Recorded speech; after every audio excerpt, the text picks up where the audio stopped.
Hi, my name is NaTasha Rogers, and I'm a graduate music therapy student at Texas Women's University. Something surprising about my music therapy practicum happened at Camp Abilities Texas, which is a 1 week sports and educational camp for children and teens who are blind, visually impaired, or blind deaf.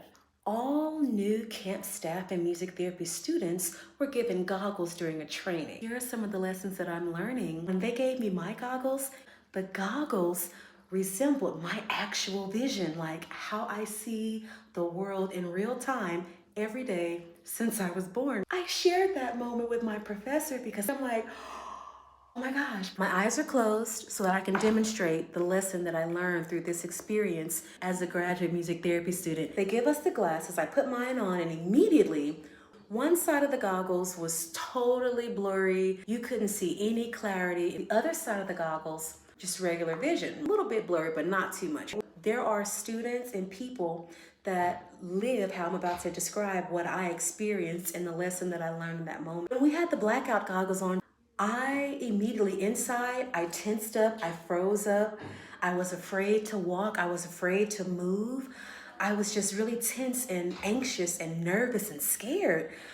But there was a sight guide next to me who held either the back of my arm or my hand. The sight guide would explain to me while holding my hand what was happening in the moment and what was going to happen ahead. Catch that. Now, mind you, I have on these blackout goggles. I can't see a thing except the back of my eyelids.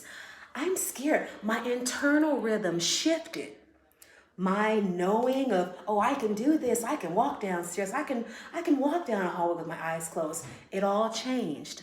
When you cannot see what's ahead of you or what's in front of you, there's something that comes up. Even right now as I'm explaining, I have chill bumps. Look at this.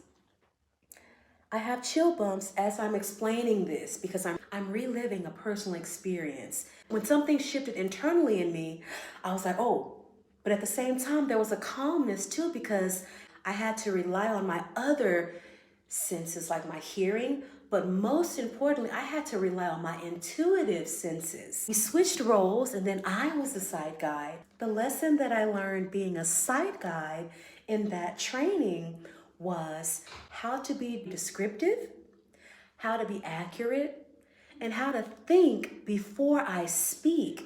Because working with visually impaired musicians or working with someone who has a visual impairment or who is blind requires a lot of forethought from the people that are around them. Why?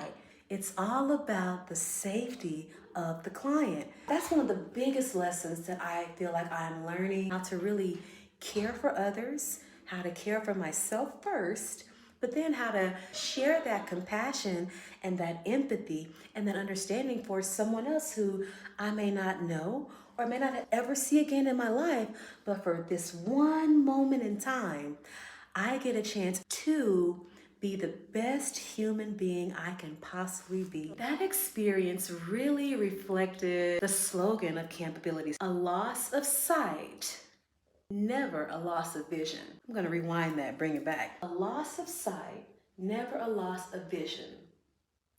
That's awesome. Accessibility is therapy. And when music is added, it becomes harmony. Being on this music therapy journey and path has taught me that it's okay to have, a visual impairment because it's not about the things that you can't see. Even if you don't have sight, we still have vision here in our third eye as well as here in the mind. Connection, community, compassion, and care is essential in not only music therapy, but it's also essential in just everyday life. Care, compassion, empathy, understanding, all of those lessons. For me, it was invaluable. For me, those lessons shape how I move forward as a future board certified music therapist.